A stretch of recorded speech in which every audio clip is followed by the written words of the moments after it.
What's going on, everybody? Welcome back to the Turn of the Jets podcast. I'm your host, Will Parkinson, at WillPod11 on Twitter, Instagram, and TikTok. All 32 pod. Shameless plug. Mike Vrabel obviously got hired yesterday, so if you want to hear reaction for whatever reason, and me and Mike G already talk about it, go over and check that out. On a Monday afternoon here, Jets have completed about 695 GM and head coach interviews. No better person to come on and talk a little bit of Jets offseason head coach GM than Rich Cimini of ESPN. Rich, I know you've been through quite a few coaching and GM hires in your time. Have you ever seen them interview this many candidates in such a short time span? Good to be with you, Will, as always. Actually, I have 696 on my list, so maybe we're differing a little. I have my notes. I got like pages of notes here on all like lists and cross This is an section, and offensive coordinator's play sheet. yeah, I got color coded. I even got the color coded stuff going on there.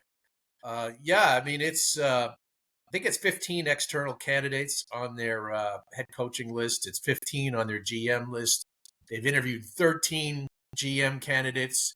The last two will be in the next couple of days. And they're going to have a whole bunch of head coaching interviews this week with the guys who were in the wild card round. So to say a wide net has been cast would be an understatement. Yeah, it's been.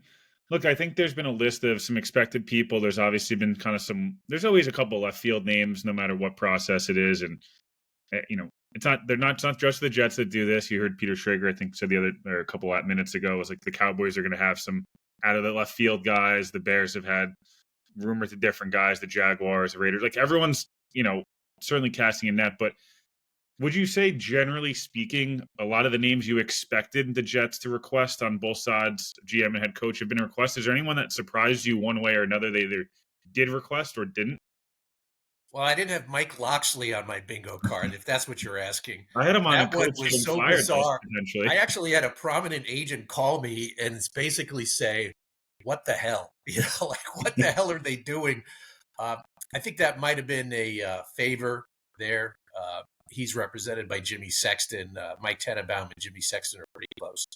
And also, Jimmy Sexton represents Aaron Glenn. So there's a lot of favor doing during this period. But so that one was a surprise. I'm surprised they didn't request Liam Cohen. I thought that was one name on my list that I thought they would bring in for an interview. But the rest of the names are pretty much every reporter was on going into the whole process. I'm just glancing at my list here. They got a bunch of guys this week like Slowick, Arthur Smith, Joe Brady, Vance Joseph, and Brian Flores, Josh McCown coming in.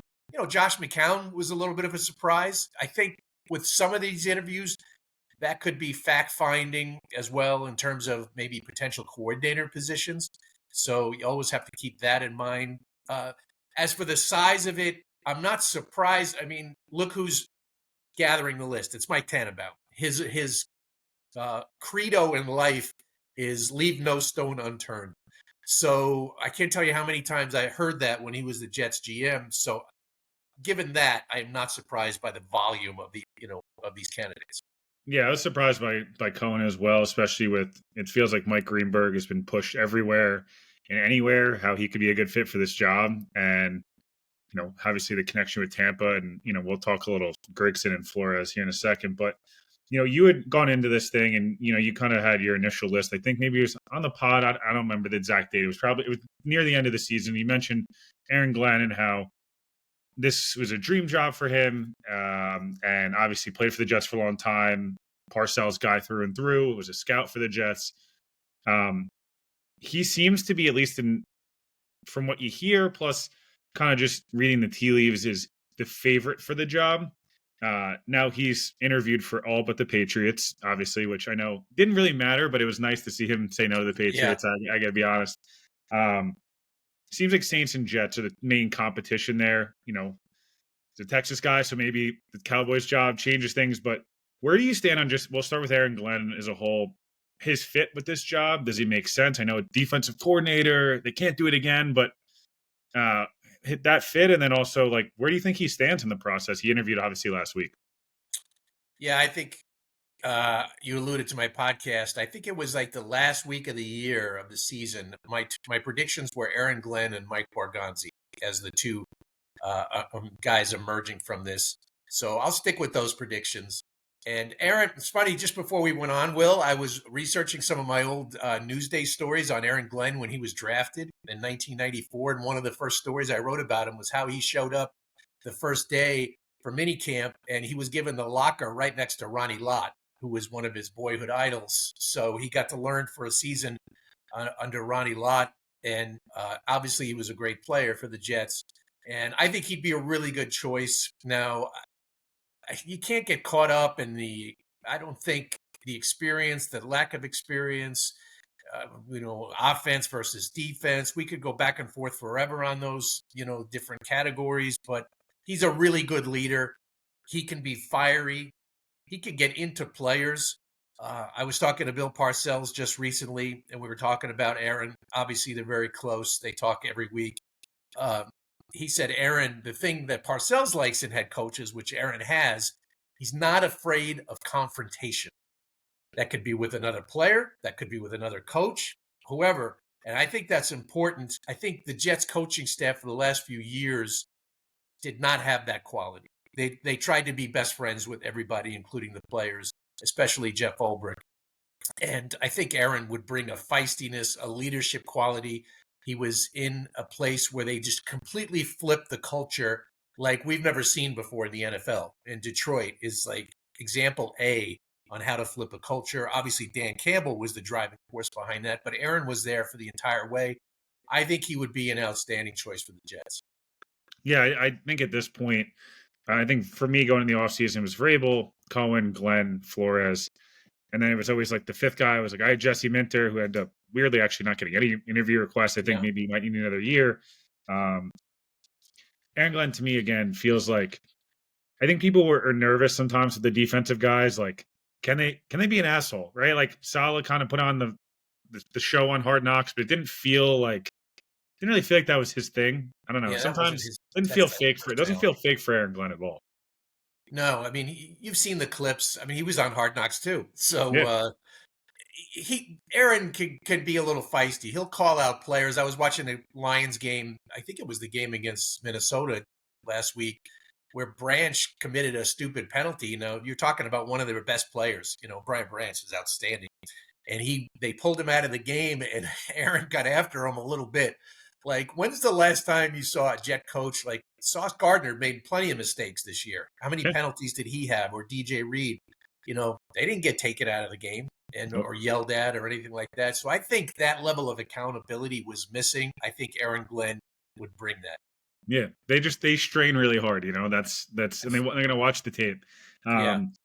Do you feel like it is going to come down to the Jets and Saints with him? I saw some of the reports the Jets would fly out to Detroit on Saturday or something, or John Jones of CBS mentioned the Jets and Saints would go out to visit him. Like, what would be the next step, I guess, for a guy like Glenn who's already interviewed?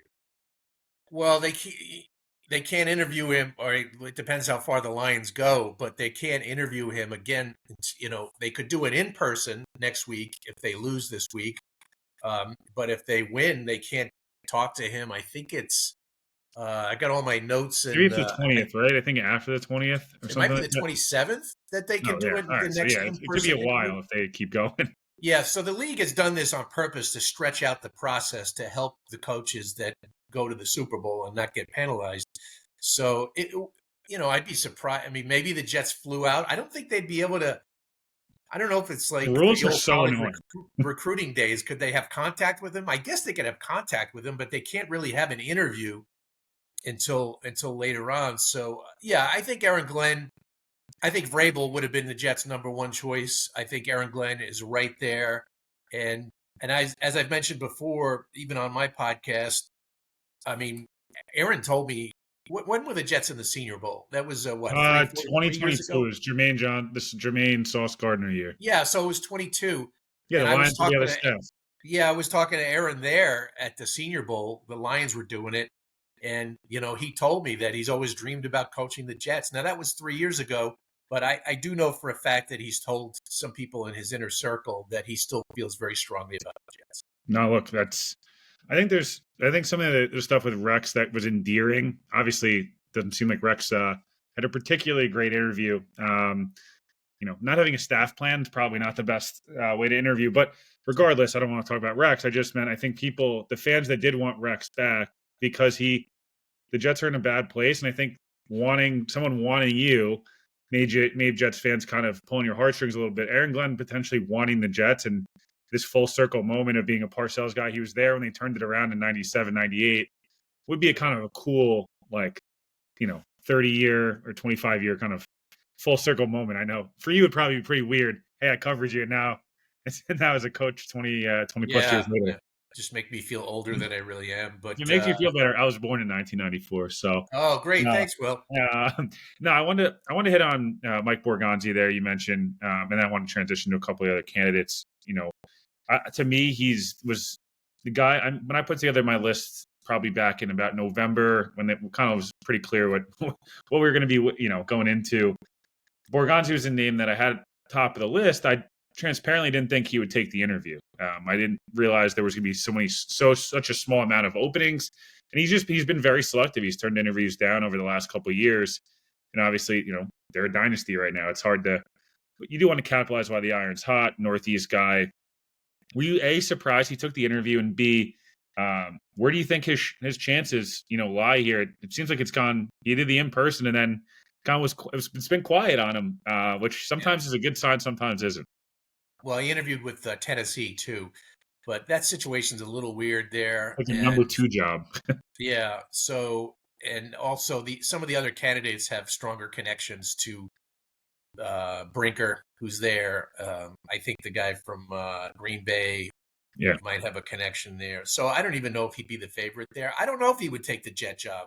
I think he is one of the better candidates that the Jets have interviewed.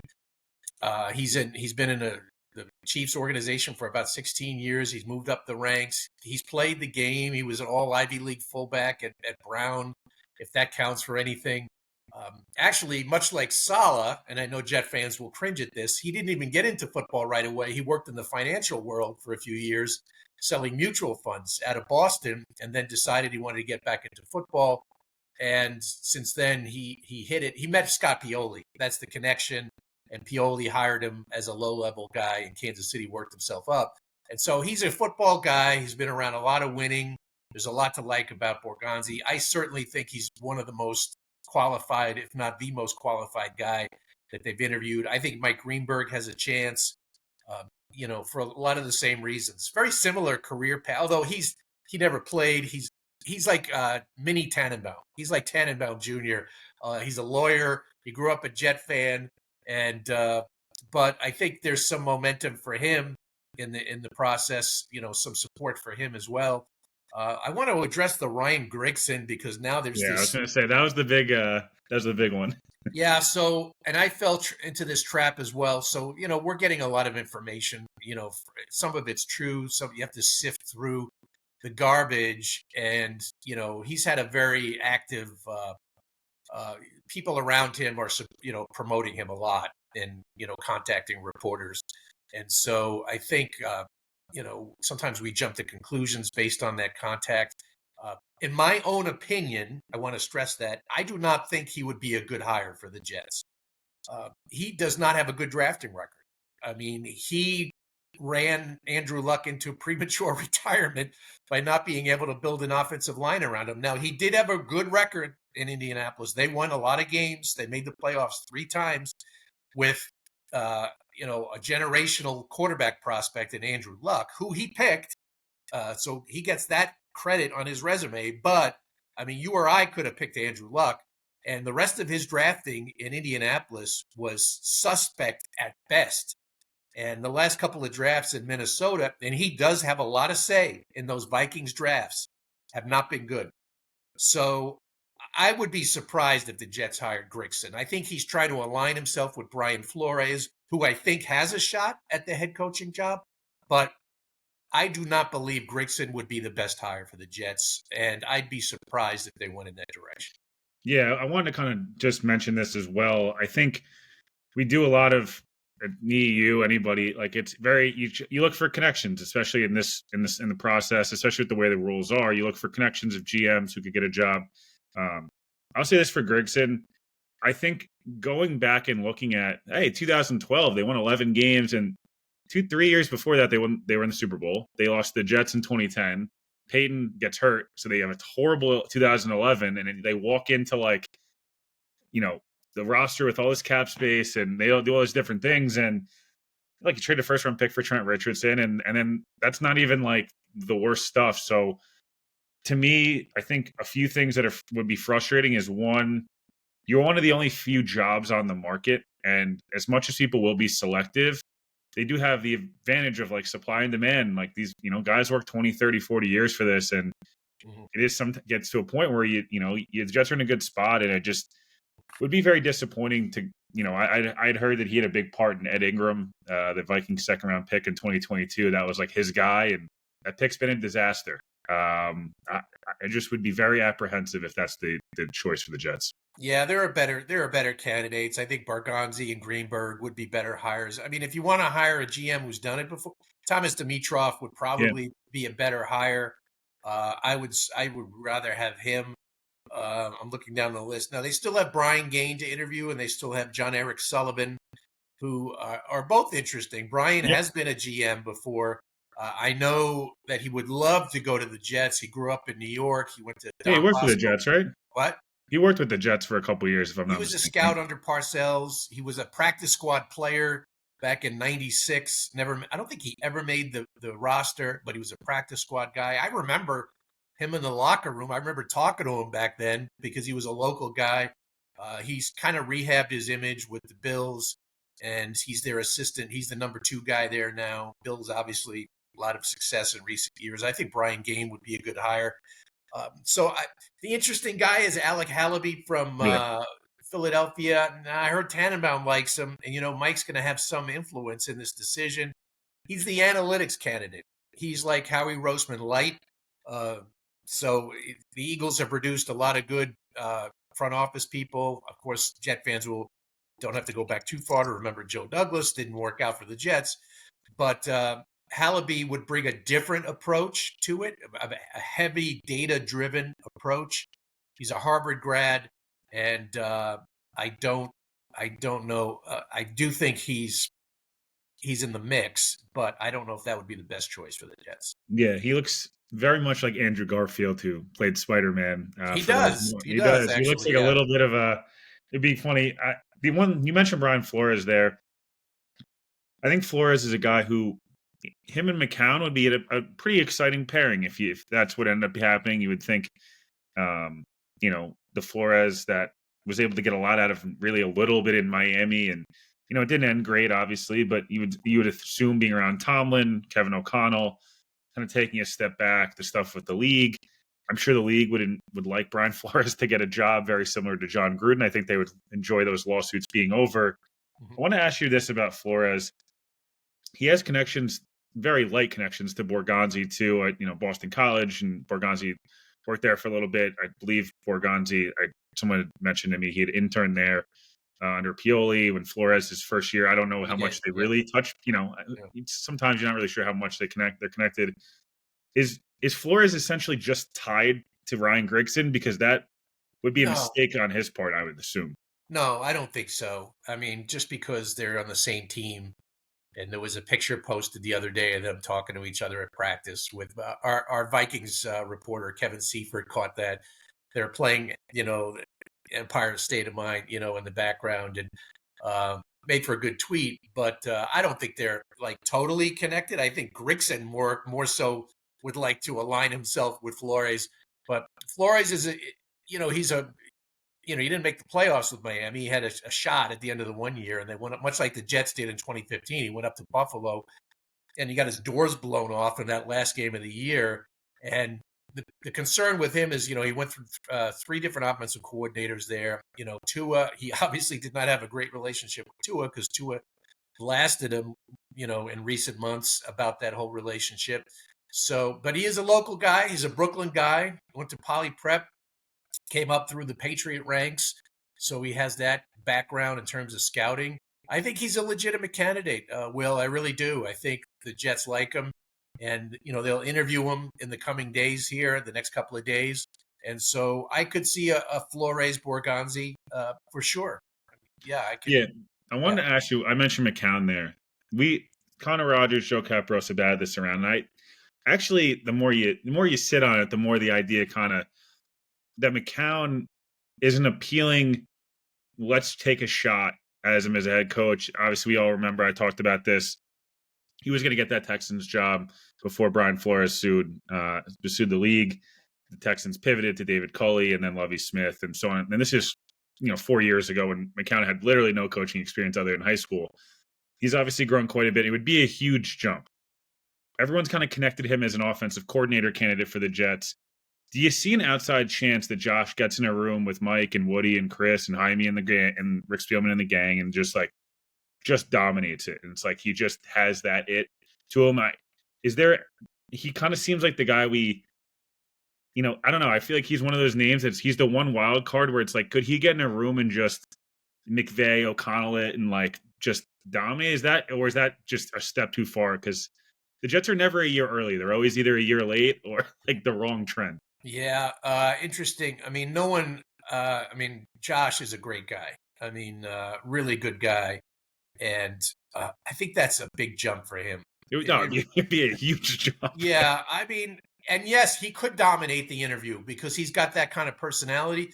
I know from talking to Christopher Johnson when Christopher was running the Jets and Josh was the quarterback. They loved Josh. I mean, he loved him, for what he did. I He might be remember. the most well-liked dude in the league. Genuinely, I've never heard someone have anything but it's almost weird how not much Yeah, everyone loves him. yeah. I mean, and sometimes you got to be an asshole to be a head coach. I mean, Yeah. and does he have that in his DNA? Sometimes you got to put your foot down. You just can't be their best friend all the time. And so I know he's really happy in Minnesota, and he is learning a lot from Kevin O'Connell. He's got a great situation there. They're going to have a young quarterback for the next number of, no matter who it is, whether it's continuing with Sam or JJ McCarthy, he's going to have a young quarterback to mold. I'm not so sure he would even come to the Jets to be the offensive coordinator. I mean, I think he's that happy in Minnesota. And so the Jets don't even have a quarterback situation right now. Like they have to create one. I mean, they have no future at quarterback. They could be a one and done if Rodgers comes back. So, I would be very surprised if Josh became the head coach. I mean, Yeah. I could see the Jets, and if he did, you definitely want to hire an older, seasoned defensive coordinator, much like McVay did when he went to LA. He hired Wade Phillips. Yeah. And so, who would be the Jets' Wade Phillips? Yeah. Interesting. You mentioned the coordinator thing. The one guy that kind of caught my eye was Ron Rivera. Just that, you know, with Ron Rivera, I don't know who reported it, so I don't want to miscredit someone, but that he would be open to being a defensive coordinator again. We've obviously seen him be successful in that role. Is he someone that would be like, hey, the Jets have had him in the building? In a theoretical world, he's obviously coached a very long time. I don't know if he's the answer. I don't even know if you'd want Ron Rivera running your defense in 2025, but he's at least someone that I couldn't think of another guy they've spoken to that would fit that bill at this point. It couldn't be Rex. I No. don't even think Rex would want to be a DC again, and I think he would overshadow. It would be nice if he did, but unfortunately, the ego's not going to make that happen. Yeah, I don't know if Rex would be good in a number 2 role. I'm looking down the list. Yeah, I mean, I think actually Rivera could work in that. He's not a spotlight seeking kind of guy. Yeah. I think he could work in a situation like that. If you want to bring back Ulbrich to be your DC, I don't know. I mean, he's obviously overwhelmed doing both this year. That was a tough spot to put anybody in, but I do think he's a good defensive coach if he was just concentrating on that. So, yeah, they would have to bring in a really experienced DC and a GM if you go the Josh McCown route. But like I said, I'd be a little surprised if they want to. This is, as you know, and as all your listeners and viewers know, this is not like a typical head coach. This is an enormous head coaching job. I mean, it takes a special person, leader, to thrive as the Jets head coach.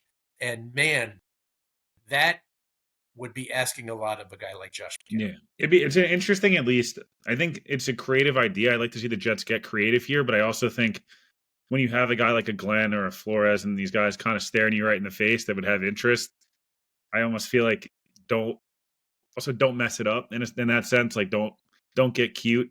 Last couple of things here. Obviously, we've mentioned Matt Nagy's another name. And like obviously his connections. To me, that's as much as he's not Adam Gase, but it would feel a little Gase-ish from a hiring perspective of, hey, his record's not that bad. Look back at it, look what he did. But like, I think the Jets truly need someone that can like grab this organization by the balls, for lack of a better term, and like own the Yeah. job, own the city, embrace the market, not like there's some, I don't know. I just don't feel like his personality is like screaming New York Jets head coach in a rebuild. That doesn't, Oh, but what I if don't know. what if Patrick Mahomes calls up Woody Oh Johnson God, and gives a recommendation, please no. bringing back memories of the Peyton to Christopher Johnson phone call on Adam Gase's behalf? Look, Nagy doesn't excite me. I don't think he would excite the fan base. Yes, he's part of the Andy Reid tree, so he's been around greatness for quite a few years. But he had that great year in Chicago, and they lost. Speaking, last night's game Yoinks, yeah. ended on a doink. He had the double doink with Nagy, but then they went downhill after that. They could, three mediocre to bad years after that. And look at their offense was not good in No. Chicago. He is supposedly an offensive guru.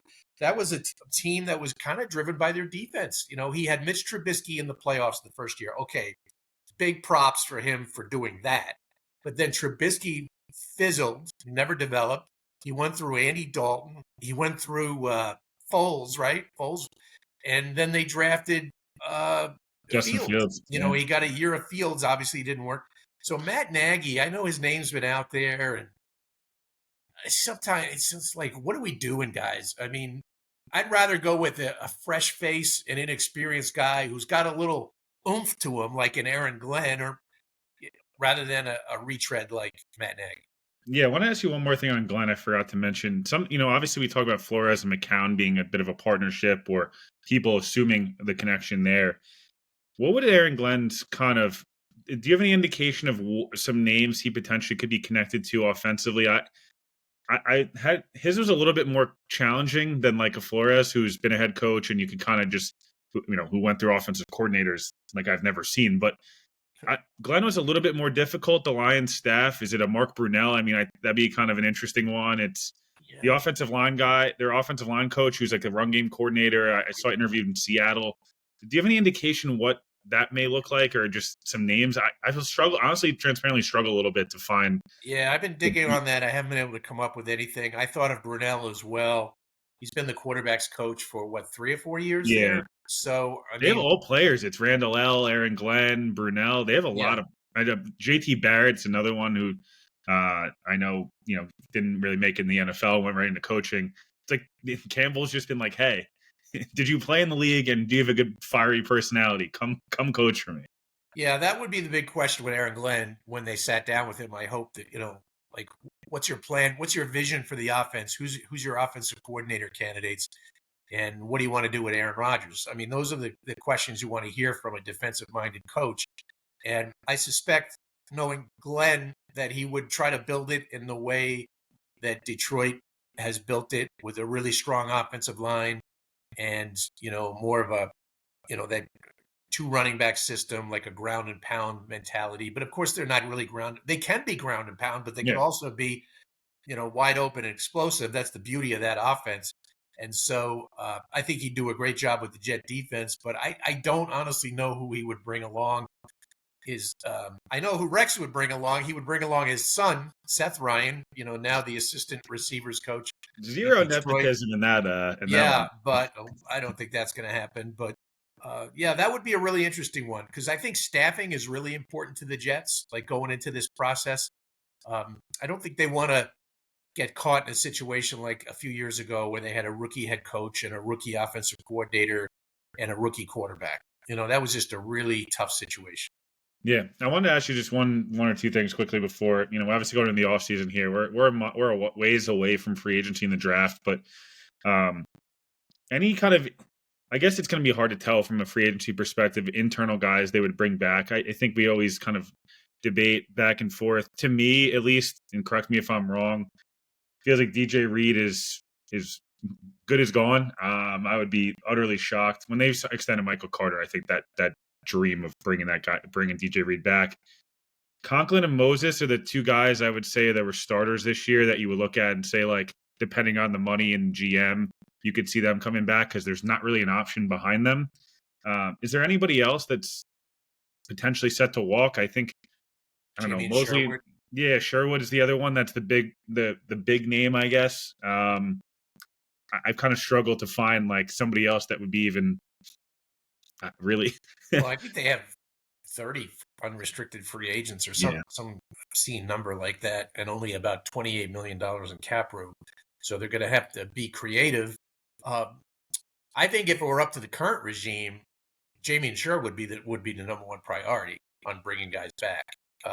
Guy coming off his first contract, who I think is just really starting to get comfortable at linebacker after being a safety in college. So, but that's the current regime. Their votes don't count anymore.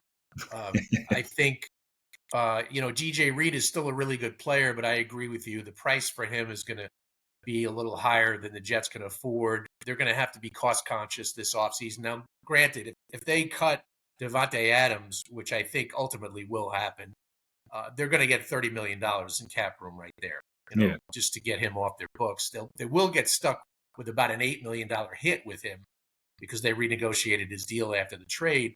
But they're going to clear about 30 with him, which helps a lot, obviously. But I suspect all those guys are gone, Will. I mean, I yeah, talked to Tyler Conklin. I think he loved his time in New York. He's one of the few free agents that actually panned out. He produced for them. But it depends on the offensive scheme. Morgan Moses yeah, still wants to play. I talked to Morgan Moses the day after the season ended. He still wants to play. That guy went through so many injuries this year and kept fighting. I think he only missed 3 games despite a ton of injuries. And so I don't know how he did it. One day in the locker room, I think it was the Miami game where he got hurt in the pregame warmups, and we all thought he had a broken wrist. A couple of days later, he was putting up his arms and showing me the difference between his normal wrist and the one that he injured. And you could just see this. It was so much swelling on it. I'm like, how are you going to play? And he goes, oh, don't worry, I'll be out there. And he was. So he had a good year. He was a solid player for them. But, new regime, older guy, I don't see him coming back. So really, out of all their free agents, I think the new regime will probably have an interest in keeping Jamie Sherwood because he's young and he's yeah, fast. But other than that, I mean, who am I missing? I mean, I think yeah, Mosley will be a cap cut. yep. I Clark think will be gone. Lazard will be a cap cut. Uh, who else do they have? Yeah, it's like a lot of I'm sure no, The Kinlaw. safeties, forget Yeah, it. They'll all be gone. I mean, yeah. all the There's not safeties. much. There's You not know, much there. Lastly, I mean, I think we and you are on the same page here. I don't see there's a world in which Rodgers returns. I would be utterly shocked. I'm not even sure he's playing football next year. I think he's going to be. I've said this for a while now, and we've kind of all shared the same sentiment. And I'm curious, obviously, if you're covering Favre, but I feel like he's going to do I'm not retired, but I'm going to retire, but not submit my paperwork. And then we're going to be in like June, and it's going to be like, oh, Rodgers can still play. See, he had 4 touchdowns at the end of the year. Like, what team's going to want him? He'll get cut one way or another. It doesn't affect the Jets. Retirement and cutting are the same thing. Do you have any like trepidation about him? Like, I don't know. I just feel like it ran its course. It's unfortunate it didn't work, but I don't know how you'd run into next year with some of the Garrett stuff and whatever. It just feels like it's yeah, probably over. yeah. I mean, I've been saying along. I mean, I wouldn't completely shut the door right now because Yeah, we don't know who the coach is going to be. But I've been saying from the outset that I think I've been using maybe a 20 to 30% chance he's back. So pretty. I think it's unlikely, and I think both sides would be mutual. I think Aaron is saying all the right things publicly. If I do play, the Jets are my first choice. Um, A lot of word salad. I don't know how accurate that is. I think this was an eye-opening experience for Aaron Rodgers, and he's seen like the insides of the Jets. He's seen like how the sausage is made, with the Jets, and I think that turned him off a little bit. Now he was very gracious publicly. At any time, he could have just crapped on the Jets. Players dropping passes. He did throw one guy under the bus, Mike Williams. But other than that, he's been very gracious publicly, saying all the right things, the best 2 years of my life, and so forth. But I think deep down he realizes from a football perspective that there's probably a better place for him elsewhere if he decides to play. Now, Connor Hughes just pointed this out on X a short time ago. If McCarthy does end up in New Orleans, they get rid of Carr. They bring in Rodgers there, have a reunion, a McCarthy-Rodgers reunion. Contrary to popular belief, Rodgers does not hate McCarthy. I No, don't. it ran its course after 10 Yeah, plus I mean, years. he did say some unflattering things about him towards the end of McCarthy's tenure there, but I think Aaron has come to appreciate that McCarthy was a good coach for him, especially after him going through the LaFleur years. I don't think Rodgers and LaFleur were eye to eye, but I could see something like that happening. But I don't agree with you. I think he will make a decision. I don't think he's going to pull a Favre and show up in August somewhere. Yeah, I I mean, think, I hope he doesn't for the sake. I just yeah, I think he'll. I'm 50-50 on whether he plays or not. I think that last game with the Jets, the fact that he had 4 touchdowns, gave him some closure. He played reasonably well over the last few games. I mean, he was horrible in Buffalo. They yeah. all were. The whole team was. But I'm pretty sure he's not coming back to the Jets. And then I'm 50-50 on whether he actually plays somewhere else. Yeah, the last question I want to ask you, I found out today the Cowboys are going to be open, as an open job. We talked about it. We don't have to go in deep on the count. The timing is utterly ridiculous. That said, Mike McCarthy did interview in 2019. He's a guy who's, I think, 61 or 62, percent winning percentage over 15, 16, 17 years, whatever it's been now. And he's won a Super Bowl and was mildly successful in Dallas. It feels like Saints and Bears much more than the Jets. Would you be A, shocked that they interviewed him, and B, does he have a shot here, or is that kind of ship sailed back in I guess, what was that, 19, right? Or was that in 21? No, it was 21 or 19, whatever. I know they interviewed him one of the last 2 19. cycles. Yeah, I think it was 19. in the Gase cycle, right? Yeah. Yeah, so he interviewed. I don't think he had the greatest interview with the Jets. He's not exactly a bubbly personality. No, but here's what I think about that. They should be interested in Mike McCarthy, but I do not believe they will be. I know from doing some reporting that he'd be interested in listening to the Jets, and I think he's intrigued by the possibility of a reunion with Aaron Rodgers, but I do not expect the Jets to reciprocate that. I think New Orleans and Chicago are probably Chicago's a better job, obviously, Yeah. because of Caleb Williams. So, but he's got ties to New Orleans. He coached there for several years as their OC. So I don't know where he's going to end up. I do not believe it will be with the Jets. I think the Jets have kind of moved on from that.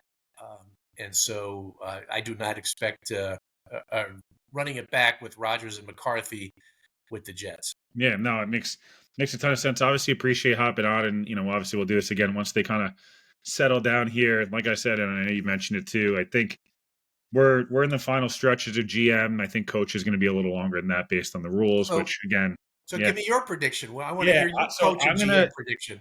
I don't want to steal your thunder here. I think it's a 75% what I think will happen, 25% hopeful. I think Borgonzi and Glenn would be a big coup for the Jets. I think it would win Woody a lot of praise within the papers and a lot of the stuff that the Jets, for right or wrong, care a lot about. If they can get Borgonzi to be in here, I think you really start to go, okay, can they build out a scouting staff again? Is Woody going to give, is he going to take some money that he maybe didn't afford the Jets this past year into scouting and analytics? That look, they didn't ever replace Chad or Rex and just kind of did internal promotions. So I'll go Borgonzi and Glenn as well. I think the second I think Flores is going to be the runner up, and I think for GM, I think Greenberg ends up being the runner up. My big question would be: is there a world in which they could try to get? Is there a world in which they can bring in Mike Greenberg, who's really the number 3 in Tampa? Can they say, "Hey, we'll give you a promotion and give you, you'll be the assistant GM cap guy for us," and with Borgonzi? I don't even know if that's realistic. The Jets should be having those type of conversations of like, how can we build a full staff as opposed to just like 1 or 2 placements. Yeah, that's a really interesting thought. I mean, that's kind of a lateral move for him. Yeah, or even like a Dimitrov or somebody that's like, hey, would you come in and help do all the stuff I've never done before, and like you're gonna report not a Titans or Bears thing where you have somebody that's like weirdly your boss but doesn't make the decision. I don't know, not that, but something. Could they hire a second guy? I know Fowler kind of mentioned that's an idea that's been brought up around the league. So yeah, I'd be interested at least if they could have somebody that's been experienced in some level, like help out if it is a Borgonzi or a Sullivan or Greenberg. That's like similar to coach as you mentioned. If they were to go younger and experienced coach, a veteran to kind of what the Lions have with John Dorsey and things like that. Yeah, we're scarily on the same page on that. I do believe they do need to make 2 hires there, like a Yeah, GM and whatever you want to call it, like a senior executive or a senior personnel director. Make up a name. I think if you get a Borgonzi or Greenberg to be your GM, I think a guy like Jim Nagy, the Senior yeah, Bowl executive director, who no one knows the college stuff better than Jim Nagy, would be like your personnel director right under the GM. Or I would even keep Phil Savage because yeah. Phil Savage really knows the college ranks. He's doing all the scouting right now for the Jets, and he's been a GM before. I think he could work well with anyone. And you put him with a Borgonzi or a Greenberg, and then I think you got a good setup there. Yeah, it'd be me and Rich versus everybody else who seems to be on the Grigson Yeah, Flores train. As Rich said, I just that hire really scares me. I think there's not anybody else they've interviewed at GM that would scare me as much as that one. I've also not heard the nicest and best things about the workplace environment under Grigson in Indianapolis. Much more of a formal setting than the Jets front office staff, from an attire perspective, from a lot of different things that I know no one cares about. But when you're attracting talent from college or other teams and you're building your scouting staff, the workplace environment does matter.